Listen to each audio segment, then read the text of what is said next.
விட்டுவிடக்கூடாது. நினைவிருக்கட்டும், இங்கு தர்மத்தை மதிப்பவர்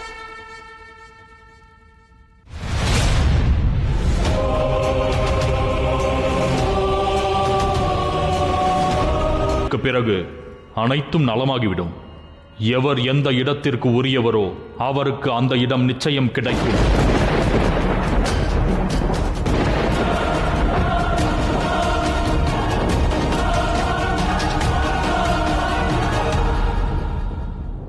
இன்று பிரபஞ்ச நினைவிருக்கிறதல்லவா நாராயணர் என்ன கூறியிருக்கிறார்? இந்த யுத்தத்தில் நீ எத்தனை கிரகங்களை தோற்கட்டு, ஆனால் நீ உன்னுடைய கவனத்தை அந்த சனியின் மீதே நீ உன்னுடைய கவனத்தை செவ்வாயின் மீதே வைத்திருக்க வேண்டும். இல்லை பாட்டனாரே, நான் அவ்வாறு இந்த யுத்தம். நீ என்னதான் கூற வருகிறாய் சனி? இது யுத்தமாகும்.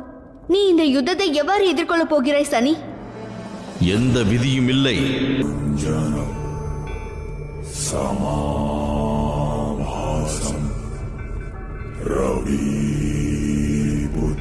இடங்களாக உன்னிடம் சில மாற்றங்கள் ஏற்பட்டுள்ளது.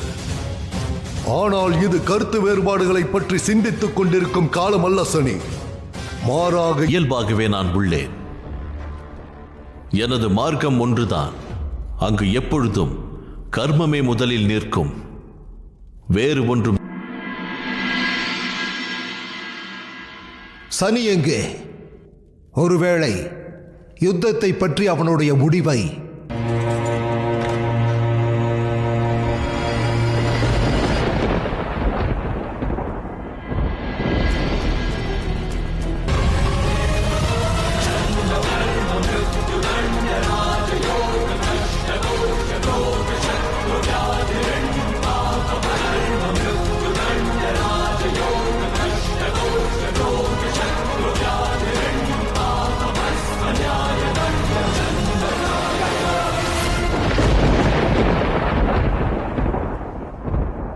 இது என்ன சனியின் பொது வடிவமா?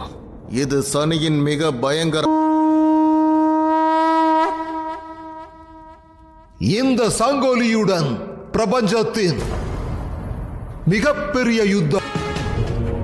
நுழைவதற்கு முன்பு நான் எச்சரிக்கை செய்ய விரும்புகிறேன். இந்த யுத்த பூமியில் ஏதேனும் ஒரு போராளி எதிராளியின் தாக்குதலை சமாளிக்கும் போல துன்பத்தை தாங்கும் சக்தியும் இருந்தாக வேண்டும்.